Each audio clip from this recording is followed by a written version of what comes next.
Hello guys, welcome back to my channel. তোমরা সবাই কেমন আছো? আশা করি ভালো আছো। আমরা তো অনেক অনেক ভালো আছি। আজকে হলো শুক্রবার, ঈদের দিন। ঈদ মানেই খুশি, ঈদ মানেই আনন্দ। ঈদের দিন কি কি আয়োজন করলাম সবই তোমাদের সাথে শেয়ার করবো, তো ভিডিওটি দেখতে থাকো। ঈদের দিন সকালে হলো লুচি আর সেমাই রান্না করছিলাম, এটা আমার দিদি করছিল। আর দুপুরে রান্না বান্না সবই আমি করছি। তো এদিকে রোস্ট রান্না করব, পোলাও, খাসির মাংস, আর হলো একটা চাটনি করব, আর ইলিশ মাছ ভাজি করব। তো ফার্স্টে এখন হলো 11টার মতো বাজে, সব কিছু ঠিকঠাক করে আমি আমার রান্নার কাজ শুরু করে দিছি। তো ফার্স্টে হলো পোলাও রোস্টটা রান্না করব, তারপরে এই পাশে আবার পোলাওটা বসাই দেবো। কালকে হলো আমার দুলাভাই আসছে, তো তেমন কিছুই রান্না করতে পারি নাই। তো আজকে সকালে সকালে সব রান্নার আয়োজন করে ফেলছে। এদিকে হলো আমার দেবরও আসবে। তো মোট হলো আমরা দিদিরা হলো 4 জন, আমরা 3 জন, আর আমার দেবর মোট হলো 8 জন। তো 8 জনের জন্য 8 পিস রোস্ট নিয়েছি। তাই ফার্স্টে হলো আমি এই চিকেনটা লবণ দিয়ে আর হলো একটু লেবু দিয়ে ম্যাগনেট করে রাখছিলাম হলো অনেকটা টাইম। তারপরেই তো রোস্টটা রান্না হয়ে গেছে। এখন এই পাশে আমি পোলাও বসাই দিচ্ছি। আর বিকেলে আজকে বাইরে একটু ঘুরতেও যাব। ঈদের দিন বাইরে ঘুরতে না গেলে হয় নাকি বলুন? অনেক দিন, কারণ আমরা বাসায় থাকলে আমাদের আর বের হওয়া হয় না। তো দিদিরা আসছে, ভাবছি এই সুযোগে একটু আমরা বেরু বেরু করে আসবো। নিজেরা এই সব কিছু 2 বাচ্চা নিয়ে সব কিছু সামলায়, আর বাইরে বের হওয়া হয় না। তো ভাবলাম এই সুযোগে দিদিরা আছে, বাচ্চাদের ধরারও লোক আছে, তো এই সুযোগে আমরা আজকে বাইরে বের হব। আসলে দিদিরা আসার পর থেকে প্রতিদিনই কোথাও না কোথাও যাওয়া হয়। একদিনে মন্দিরে যাই, বা নদীর পরে যাই, বা ওইদিকে স্বরূপকাঠি গেছি। তো আজকে ভাবছি কি এখানে একটা নতুন পার্ক হয়েছে, সেই পার্কটাই যাব।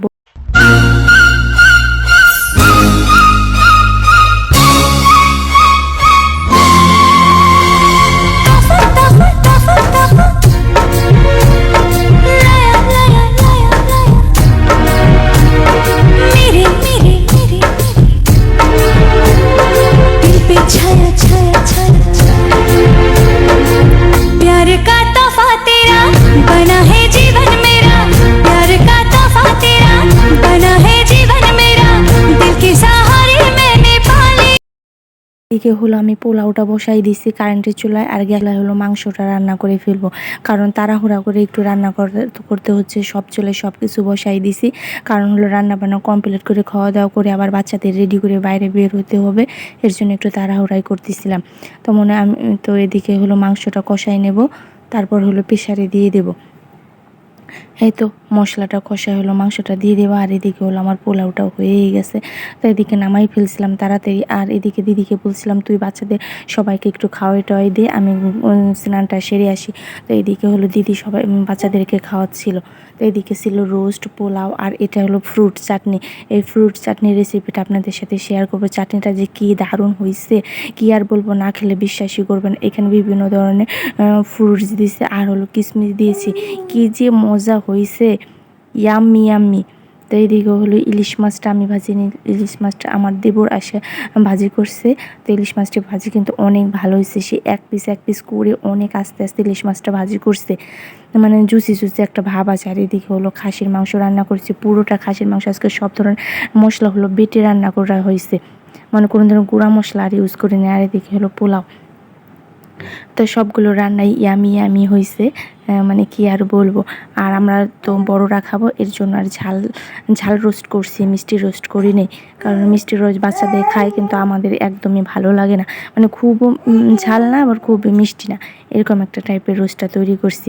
আর এই চাটনির রেসিপিটা আপনাদের সাথে শেয়ার করব নতুন একটা ভিডিওতে। এদিকে হলো দিদি সব বাচ্চাদের খাওয়া কমপ্লিট করে ফেলছে, আমি আমার স্নানও কমপ্লিট করে ফেলছি। তো এখন হলো আমরা সবাই মিলে একসাথে খাবো।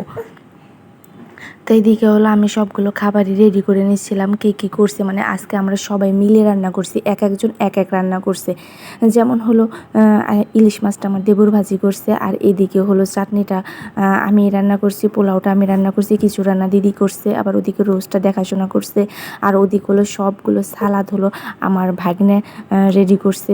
মানে ভাগ্নেটা এত কাজে এক্সপার্ট, সে সব কাজে খুব নিজের উৎসাহে সব কাজ করতে পছন্দ করে। তো এইদিকে আমার কাছে যা বলতেছিল, মাসিমণি আমি কী করবো, তো ওকে তো একটা সহজ কাজ দিতে হবে। তো বললাম কী করা যায়। তো ওকে সালাডটা দিয়ে দিছি যে তুমি সালাডটা রেডি করো। তো ওইদিকে সালাডটা রেডি করে একদম ডেকোরেশন করছে সুন্দর করে, কাঁচামরিচগুলো মাঝখানে দিয়ে দিছে। তো বন্ধুরা, আজকের ভিডিওটি এই পর্যন্তই। ভালো থাকবেন। Tata, bye bye.